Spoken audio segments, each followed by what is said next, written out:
Hello guys, আপনারা ইউটিউবের একটি নতুন সমস্যায় পড়ে থাকতে পারেন। আপনারা যখন ইউটিউবটিকে ওপেন করে নিচ্ছেন, এখানে ইউটিউবটি ওপেন হচ্ছে না, এরকম একটি পেজ শো করছে। এখানে কি লেখা রয়েছে দেখুন, সুইচ টু youtube.com। তো আপনাদেরও যদি ইউটিউবটি ওপেন না হয়ে এরকম প্রবলেমে পড়ে থাকেন, তাহলে আজকের এই ভিডিওটি আপনাদের জন্য। আপনাদের কয়েকটি স্টেপ জানাবো, আপনারা সেই স্টেপগুলি ফলো করে নিন, তাহলে কিন্তু আপনাদের এই সমস্যাটি ইজিলি সলভ হয়ে যাবে। তো কি সেই স্টেপগুলি তা জানার জন্য পুরো ভিডিওটি অবশ্যই দেখতে থাকুন। হ্যালো গাইস, আমি সৌরভ, আপনারা দেখছেন ইস্যুটেক। চলো শুরু করা যাক।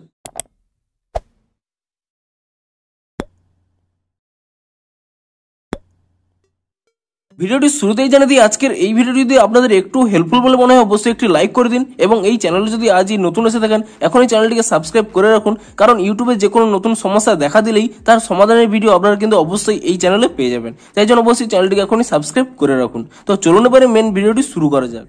তো আপনাদের কি প্রবলেম হচ্ছে, আপনারা যখন ইউটিউবটিকে ওপেন করার চেষ্টা করছেন কিন্তু ইউটিউবটি ওপেন হচ্ছে না, এরকম একটি পেজ ওপেন হচ্ছে সুইচ টু youtube.com। তো আপনাদেরও যদি এই প্রবলেমটি হয়ে থাকে তাহলে আপনারা এই স্টেপগুলি ফলো করুন। তো প্রথমে কি করবেন, এখানে ইউটিউব অ্যাপ থেকে আপনারা প্রথমে ব্যাক করে নেবেন, এবং তারপর এখানে ইউটিউবটিকে ট্যাব এন্ড হোল্ড করে নেবেন, এবং তাহলে এখানে একটি আই বাটন পেয়ে যাবেন।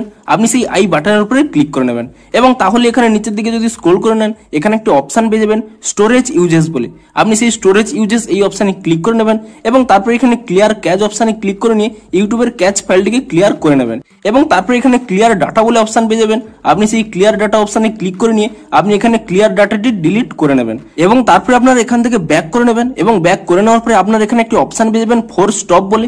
আপনি সেই ফোর স্টপ অপশানে ক্লিক করে নিয়ে এখানে কিন্তু ফোর স্টপ করে নেবেন, এবং ফোর স্টপটি করে নেওয়ার পরে তারপরে আপনার এখান থেকে ব্যাক করে নেবেন, এবং আপনাদের প্লে স্টোর অ্যাপটিকে ওপেন করে নেবেন, এবং প্লে স্টোর অ্যাপটিকে ওপেন করে নেওয়ার পরে আপনি এখানে সার্চ করে নেবেন ইউটিউব বলে, এবং ইউটিউব বলে সার্চ করে নেওয়ার পরে আপনি এখানে চেক করে নেবেন যে ইউটিউবের কোনো নতুন আপডেট এসেছে নাকি। যদি ইউটিউবের কোনো নতুন আপডেট এসে থাকে আপনি তৎক্ষণাৎ ইউটিউবটিকে নতুন ভার্সনে আপডেট করে নিন, এবং ইউটিউবটিকে নতুন ভার্সনে আপডেট করে নেওয়ার পরে আপনারা এখান থেকে ব্যাক করে নেবেন, এবং আপনাদের মোবাইলটিকে একবার সুইচ অফ করে নেবেন, এবং মোবাইলটি সুইচ অফ করে নেওয়ার পরে আপনারা পুনরায় মোবাইলটিকে রিস্টার্ট করে নেবেন, এবং তাহলেই কিন্তু আপনাদের প্রবলেমটি সলভ হয়ে যাবে। এবং তারপরে আপনাদের এখানে ইউটিউবটি ওপেন করিয়ে আমি যে কোনো একটি ভিডিও প্লে করিয়েও আপনাদের দেখিয়ে দিচ্ছি, দেখুন আপনাদের কিন্তু প্রবলেমটি সলভ হয়ে যাবে। দেখুন আমি কিন্তু এই ভিডিওটি এখানে প্লে করে নিচ্ছি, এবং আপনারা দেখতেই পাচ্ছেন এখানে কিন্তু ভিডিওটি প্লে হয়ে যাচ্ছে, অর্থাৎ আপনাদের কিন্তু সমস্যাটি সলভ হয়ে যাবে। তো এভাবেই কিন্তু আপনাদের এই সমস্যাটির সমাধান করতে পারবেন। তো ভিডিওটি যদি একটু হেল্পফুল বলে মনে হয় অবশ্যই একটি লাইক করে দিন। দেখা হচ্ছে আরো কোনো নতুন সমস্যার সমাধানের ভিডিওর সাথে। Thanks for watching.